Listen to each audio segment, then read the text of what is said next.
We are days away from Donald Trump's second stint at the White House, and there is already talk, a lot of talk actually.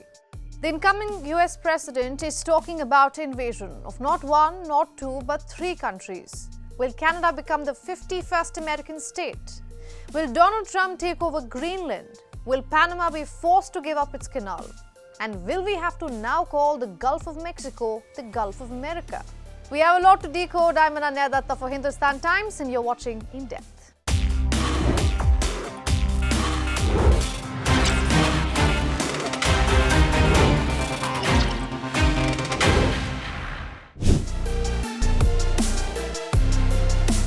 Donald Trump is making many big statements. In fact, there is so much going on that it is easy to get lost. So we have compiled everything Trump has said so far and how the respective countries have responded. The assumption that you're serious about making Canada the 51st state of the United States. The leader of the Conservative Party in Canada said, under no circumstance will it ever be the 51st state. Maybe he won't win, but maybe he will. I don't care. You had suggested Listen, I don't care what he says. But Sir, real fast, you said you were considering military force to acquire Panama and Greenland. Are you also considering military force to annex and acquire Canada? No, economic force, because Canada and the United States, that would really be something. You get rid of that artificially drawn line, and you take a look at what that looks like, and it would also be much better for national security. Don't forget, we basically protect Canada. But here's the problem with Canada. So many friends up there. I love the Canadian people. They're great. But we're spending hundreds of billions a year to protect it. We're spending hundreds of billions a year to take care of Canada. We lose in trade deficits. We're losing massive. We don't need their cars. You know, they make 20% of our cars. We don't need that. I'd rather make them in Detroit. We don't need the cars. We don't need their lumber. We have massive fields of lumber. We don't need their lumber. We have to unrestrict them because stupid people put, restrictions on, but I can do that with an executive order. We don't need anything they have. We don't need their dairy products. We have more than they have. We don't need anything. So why are we losing $200 billion a year and more? There isn't a snowball's chance in hell that Canada would become part of the United States. Workers and communities in both our countries benefit from being each other's biggest trading and security partner. Well, we need Greenland for national security purposes. I've been told that for a long time, long before I even ran. I mean, people have been talking about it for a long time. You have approximately 45,000 people there. People really don't even know if Denmark has any legal right to it. But if they do, they should give it up because we need it for national security. That's for the free world. I'm talking about protecting the free world. You don't even need binoculars. You look outside, you have China ships all over the place. You have Russian ships all over the place. We're not letting that happen. We're not letting it happen. And if Denmark wants to get to a conclusion, but nobody knows if they even have any right, title, or interest. The people are going to probably vote for independence or to come into the United States. But if they did do that, then I would tariff Denmark at a very high level. Jeg synes, det er vigtigt at holde fast i, at det på den ene side er godt, at der er en stigende amerikansk interesse for, hvad der foregår, også i Nordatlanten, også i det arktiske område, fordi nogle af de spændinger, vi ser i andre dele af verden, ja, de begynder også at komme til det arktiske område. Så jeg, som en meget, meget tæt allieret med USA, synes jeg, der er grund til at glæde sig over den stigende amerikanske interesse.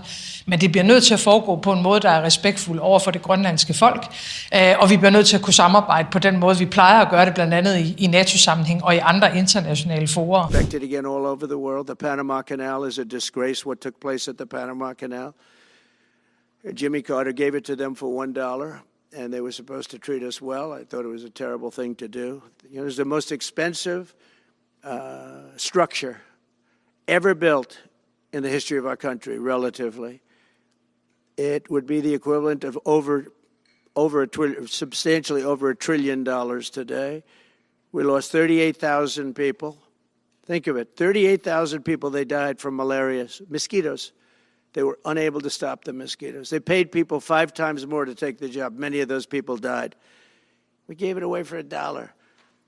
But the deal was that, they have to treat us fairly. They don't treat us fairly. They charge more for our ships than they charge for ships of other countries. Cada metro cuadrado del Canal de Panamá y su zona adyacente es de Panamá y lo seguirá siendo. La soberanía e independencia de nuestro país no son negociables. We're going to be changing the name of the Gulf of Mexico to the Gulf of America, which has a beautiful ring that covers a lot of territory. The Gulf of America, what a beautiful name. And it's appropriate. It's appropriate. Some are laughing, others are worried. What's important is that we're talking about Donald Trump here. He's someone who thought injecting disinfectant can kill the COVID-19 virus. So should one ignore his latest comments as trash talk? Well, experts say the simple answer is no. The complicated answer is that it seems to be a strategy, and one that is working. We lost count of how many times Trump said America first during the campaign trail. Think of Trump as a real estate shark who equates foreign and trade policy to hunt for new houses. He's willing to seal the deal, even if it means encroaching. A quick glance at Trump's first term in Washington is enough to understand that Trump is willing to pursue national interests by coercing smaller powers or even allies. Can it also be geopolitics? Is Trump putting psychological pressure on the actual enemies, that's Russia, China and North Korea? Well, let's start with Canada. Trump has called Justin Trudeau the governor of Canada, hinting that the country is nothing but just another American state. But there's more here than what meets the eye. In geopolitical terms, the two North American countries have long been cordial neighbors. But the times have changed. Canada has a lame duck prime minister. The Conservatives are looking for a way in, and the country has lost its edge, if at all it had any. Experts say Trump isn't really interested in making Canada the 51st American state, but it's pure power talk.